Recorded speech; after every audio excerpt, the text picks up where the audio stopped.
Será que o massacre em Suzano vai servir para ligar o desconfiômetro das autoridades educacionais brasileiras? Eu sou o professor Eduardo Simões e este é o nosso canal. Bem, eu era professor numa escola em Lorena, em São Paulo, no início dos anos 2000, quando fiquei sabendo por outros alunos que uma determinada aluna ia pegar a outra no final do expediente, ou já estava pegando outra no final do expediente. Eu imediatamente, como ainda tinha muita saúde, saí na direção do portão de trás, por onde os alunos saíam, no final do expediente, e cheguei a tempo de conter a aluna que estava partindo para cima da outra, e ela estava completamente transtornada, possuída por um ódio assim formidável. Eu acho que nem um urso com dor de dente mostra uma expressão de ódio e desejo de pegar algo, de estraçalhar alguém, como essa menina expressava naquela ocasião. E eu, no final das contas, tive que segurar ela fisicamente para evitar que ela partisse para cima da outra, que espertamente correu na frente, Bem, enquanto eu tentava conter, veio um outro cidadão, juntou-se a mim, a gente procurou acalmá-la, conversar com ela, que não fizesse aquilo, mas ela aproveitou o momento que a gente relaxou e simplesmente saiu disparada para pegar outra, que graças a Deus já tinha chegado em casa e escapou de ser completamente estraçalhada em plena avenida, em plena via pública, na frente de todo mundo. Eu acho que pela primeira vez na minha vida eu tomei consciência que eu, como professor, não valia absolutamente nada, Como professor de escola pública, eu tinha uns anos antes passado no concurso, e era um professor ainda novato. Imaginei, puxa, eu não valho nada, e aquilo foi um choque tremendo, porque a aluna, a agressora, era minha aluna, assistia aula comigo diariamente, na semana seguinte compareceu às aulas como se nada tivesse acontecido. Bem, por acaso, por coincidência, sei lá, nesse período estava muito intensa no Brasil a divulgação de estudos, alguns feitos até no exterior, como o da Sônia Abramovay pela Unesco, e mais recentemente, com grande impacto, tendo sido inclusive um quadro do programa do Fantástico, uma tese de doutorado da senhora Sonia Keller, que por acaso leciona ele na Universidade da Unisal, aqui junto da escola onde eu lecionava, bem juntinho. O título do trabalho da tese da senhora Keller é o seguinte: Violência Psicológica, um estudo do fenômeno na relação professor-aluno, isso de 2003. Bem, pelo que eu pude apreender dessa tese que foi mostrada no programa do Fantástico, a grande causa da violência nas escolas, que estava crescendo naquele momento e já chamava a atenção, era a atuação do professor e da escola como um todo, reproduzindo aquele discurso surrado, esquerdista, absolutamente irreal, de que a escola é uma espécie de mero projeto automático, das desigualdades sociais, da repressão psicológica, política, afetiva, etc. Enfim, é um instrumento da burguesia para domínio do povo, desigualdade e outras baboseiras desse tipo, Então, a fonte da violência estava na escola e principalmente nos professores, pelo que eu deduzi do que foi mostrado no programa do Fantástico, E também de leituras parciais dessa tese que eu pude ver num site ou no outro. Mas a coisa corre, e logo depois nós fomos convocados pelo governo do estado a fazer um curso nessa mesma universidade, em Lorena, sobre a possibilidade para o professor se adequar à nova mentalidade que estava muito em voga na época, do protagonismo infanto-juvenil. O protagonismo infanto-juvenil estava surgindo com força total, e seria a mola salvadora da escola, apresentada com grandes expectativas. E nós fomos fazer este curso, eu e meus colegas lá dessa escola em Lorena. E eu estava um dia na aula do professor dessa universidade, o senhor José Dias, e o senhor José Dias começou a criticar a escola tradicional, e aquilo começou a me incomodar. E, enquanto ele cantava loas ao protagonismo, eu o interrompi e perguntei: professor, como é que a gente faz na prática para colocar isso em funcionamento na escola, mas na realidade da escola que a gente vive? Eu me lembro que ele deu um sorriso, assim, um sorriso que eu interpretei como sendo de desprezo, de pouco caso, como a dizer assim, mas nem isso esse pobre coitado sabe o que é, né? Como se estivesse menosprezando a nossa capacidade, o nosso entendimento. E aí ele começou a explicar como seria mais ou menos fazer assembleias com os alunos e decidir que os alunos decidissem. Ou seja, em outras palavras, seria entregar, assim, de mão beijada a escola, o controle da escola, a gestão da escola para os alunos. Eu pensei, quando eu percebi isso, eu disse comigo mesmo: esse homem está louco, esse homem está completamente louco. Porque se a gente entregar a gestão da escola para os alunos, no dia seguinte o crime organizado toma conta. Porque era sabido que o crime organizado cercava não só essa escola, como todas as escolas públicas em geral. Tem quadrilhas ligadas ao crime organizado, principalmente à venda de drogas, cercando, vendendo droga para os alunos, colocando alunos assim, que são praticamente seus agentes dentro da escola para estimular o vício, para constranger os outros, etc., para brutalizar o sistema escolar, o ambiente do sistema escolar.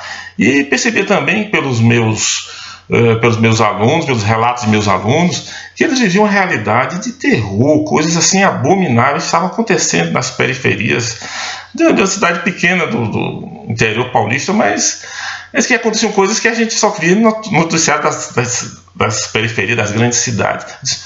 Bom, se a gente entregar a escola para pessoas assim fragilizadas, dominadas, às vezes até teleguiadas pelo crime organizado, a escola vira o caos na hora. Ninguém sairá vivo. Em um mês estão todos mortos, feridos, que vai ser uma loucura, o caos. E aí eu parei de prestar atenção, né? Simplesmente parei de prestar atenção nessas escolas, ou nessas teorias e tudo mais. E aí vem uma questão, né? Desde esse período foi havendo um processo paulatino implementado por doutores, mestres nas universidades e por autoridades educacionais, no sentido de esvaziar completamente a autoridade do professor. O professor foi posto de joelhos ou de quatro diante dos alunos, responsabilizado por tudo que havia de ruim na escola, e com isso o professor foi perdendo a sua capacidade de mediar o conflito entre os jovens. Eu me lembro que eu mesmo muitas vezes avisava para os meus alunos, aconselhava no sentido de que as alunas tomassem cuidado nas suas experiências sexuais para não engravidar precocemente. Os garotos, as garotas tomassem cuidado quando estivessem escutando música com aqueles fones de ouvido muito altos, né? E que poderiam ficar surdas, irremediavelmente surdas. E o resultado disso é que ano após ano, toda vez que nas turmas onde eu dava esses conselhos, invariavelmente as meninas apareciam grávidas. A questão da surdez é visível hoje na escola. Acho que muitos incidentes envolvendo aluno e professor, quando o professor pensa que o aluno não escutou ou fingiu que não o escutou, na verdade ele não está escutando mesmo, porque a gente está meio surdo, ou quase completamente surdo, de tanto ouvir som nos ouvidos a um volume muito alto. Então eu fui percebendo que a gente aconselhava, meus conselhos não estavam sendo seguidos, não estavam sendo observados, e às vezes eu aconselhava uma coisa e eles faziam justo o contrário, porque a minha autoridade, a minha presença tinha sido diminuída, tinha sido destroçada por essa ideologia, uma ideologia vazia, vou dizer assim, meio esquerdista até, de tão vazia, e que só fazia trazer prejuízo para as crianças. E a gente era obrigado a gente via a violência crescendo entre os alunos, as relações entre os alunos, meninos e meninas, etc. E a gente não podia fazer nada porque, como eu falei, nós estávamos esvaziados. Diferente do meu tempo, às vezes uma briga já tinha começado, uma briga, os alunos estavam se engalfinhando no chão, alguém gritava, aí veio o professor, imediatamente os contendores paravam, os lutadores iam cada um para o seu lado, começavam porque o professor era valorizado, o professor era uma autoridade, e o jovem, o imaturo, ele respeita a autoridade. Para ele, a autoridade é o centro da verdade. Ele não está interessado em longas discussões filosóficas do tipo marxista, do tipo humanista, essas coisas vazias que se fala por aí, ou que só atende aos interesses e às necessidades de adultos maduros, experimentados. Não. O jovem respeita, acima de tudo, a autoridade, a fonte da autoridade. Ainda mais porque no bairro dele, que é a autoridade máxima, é o traficante, que está muito longe de ser um modelo de democrata ou de homem tolerante, né? Então, o aluno que chega na escola com toda essa bagagem lá do seu bairro, é um professor completamente sem poder, sem autoridade. A única coisa que eles respeitam no professor é a capacidade que o professor tem de mandá-los para o diretor. É isso que torna o professor temível, nada mais. A parte de conhecimento, conteúdo, perdeu-se toda, porque nem isso serve mais para o professor usar como arma, porque a promoção é automática em quase todo o ensino fundamental. Bem, o resultado disso, o resumo de tudo isso, é que quem mais sofreu com esse esvaziamento da autoridade do professor é o aluno. Foram justamente os alunos. Vocês vejam o seguinte, se eu chamo a atenção para os mestres e doutores. Vocês já atenderam doutores e mestres, que em todos esses ataques contra escolas, feitos por jovens, por alunos, a violência é dirigida contra os companheiros e não contra os professores. Vocês já ouviram falar de algum ataque à escola que tenha dado início, começado ou se concentrado todo na sala dos professores? O aluno, aquele rapaz transtornado, coitado, que entrou atirando na escola de Realengo, no Rio de Janeiro, ele entrou dentro da sala de aula na presença da professora e começou a atirar nos alunos. Ele nem se ligou para a professora que está ali, talvez ele pensou, nem vale a pena gastar uma bala com ela, né? Vamos ao que importa, os alunos. Aí começou a atirar nos alunos. Porque esse ódio dos matadores, que são alunos, que são jovens, contra seus colegas, contra seus companheiros, e não contra os professores. Isso aí não gera nenhuma desconfiança nos senhores, nas senhoras. Não é o caso de se analisar isso com mais cuidado e atender que o professor tem mais tempo de vida, isso deve ser valorizado. O professor tem mais conhecimento técnico, isso deve ser valorizado. O professor já foi bastante avaliado, já foi bastante preparado.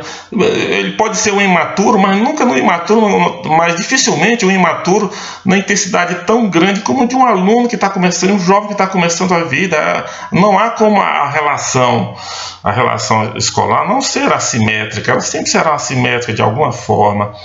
E é aí que entra, eu acho, a meu ver, o grande sucesso das escolas que estão se militarizando, que estão sendo guiadas por tenentes coronéis da polícia militar e não por doutores e mestres em educação. E essas escolas da polícia militar estão fazendo um grande sucesso, estão modificando o perfil da escola brasileira nos estados onde já avançaram bastante, porque atendem ao básico, que é a autoridade do professor e a disciplina, a autoridade do professor reforçada e a disciplina dos alunos. Essa disciplina dos alunos não é nunca foi uma forma de oprimir o aluno, como diz o discurso surrado, falido da esquerda. A disciplina existe para manter o foco, porque o aluno, o jovem maturo, tem dificuldade de manter foco, é da natureza dele. Então toda aquela pantomima, toda aquela, vou dizer assim, toda aquela ritualística, melhor dizendo, toda aquela ritualística militar, toda aquela ritualística que a PM trouxe para dentro da escola, tem o sentido de manter o foco do aluno naquilo que é o seu objetivo naquele momento, estudar, se preparar, se socializar, se preparar cognitivo e emocionalmente para a vida, e escutar quem já viveu mais a respeito e sabe, tem mais traquejo nisso do que eles, que é o professor. E por causa disso essas escolas são e têm tudo para serem mais ainda sucesso, grande sucesso, e talvez mudar até o perfil da educação brasileira. Mas enquanto isso não acontece, a gente vai aqui sepultando os cadáveres, né, consolando as famílias e clamando dentro do nosso coração com toda a força: Polícia Militar, venha nos salvar. Muito obrigado.